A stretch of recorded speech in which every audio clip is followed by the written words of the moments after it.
Hi. Regular car condition is a prerequisite for pleasure and safe driving in a desert. Therefore, the preparation starts already the day before in the garage. You're all drivers and you all know what the proper condition requires. The checking of the fluids and other consumables. The brake fluids, the cleaning fluids, the oil and the cooler. Also, besides the level of your fluids, you need to check below the car whether there is leakage, and if yes, in which area, because the area of the leakage helps us to recognize where the leakage comes from. In addition to the fluids, it's necessary to check the cleanness of the air filter. Air filter plays the crucial role in giving the throttle and the key performance to the car that is required in a dune driving. Also, it's necessary to check the status of your battery. Besides the main battery of the car, it's necessary to check the other consumable batteries that you have, such as your communication device, radio station, or similar devices. Checking of the levels of liquid and cleaning the filter doesn't require a visit to the garage. It's quite simple and it can be done in a few minutes, just the day before the trip. You just remove the cap of the filter, open it, and take the filter out. You need to ensure that the filter is clean and no sand is behind it. Once removed, the filter can be cleaned simply by kicking it to the tire. Be sure that you are not touching it because you can damage the specific paper that it's made of. For detailed cleaning, you can use the compressor, never directly, but rather on the side in order to prevent paper to lose the filtering features.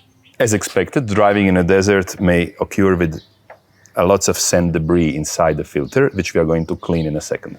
To clean the dust debris inside, it's necessary to close the air supply duct to the engine to prevent dust going there, because we don't want it there, and to clean the sand with the compressor. It's also possible to use the vacuum cleaner. And once everything is clean, make sure that you put the filter back and make the cap properly sealed.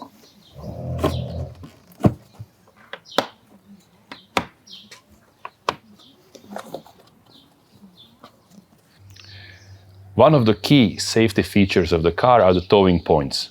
Towing points are necessary to tow in a desert or be towed, depending on situation. It's mandatory to have two in the front of the car from each side and one central on the back.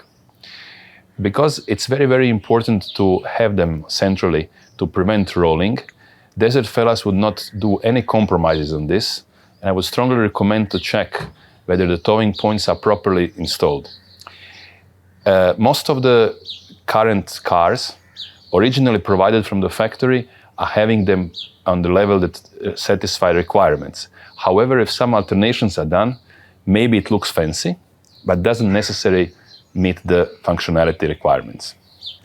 Rear towing point must be installed centrally.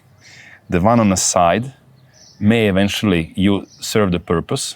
However, it can also lead to the rolling of the car or maybe lack of possibility to do the safety procedures or recovery procedures. Once the car is ready, you have to be sure that you know how to engage the functionalities needed for driving in a desert. Primarily, we are talking about how to engage 4 low and 4 high, which is done here, how to control the traction and ABS. Because they are limiting your control of the car, it's maybe good to consider installing the kill switch, which gives full control of the car back to you and the pedal. And now you know how to inspect your car before going to the desert, checking fluids, filters, batteries, towing points, and understanding how to control key functions needed for the dune riding.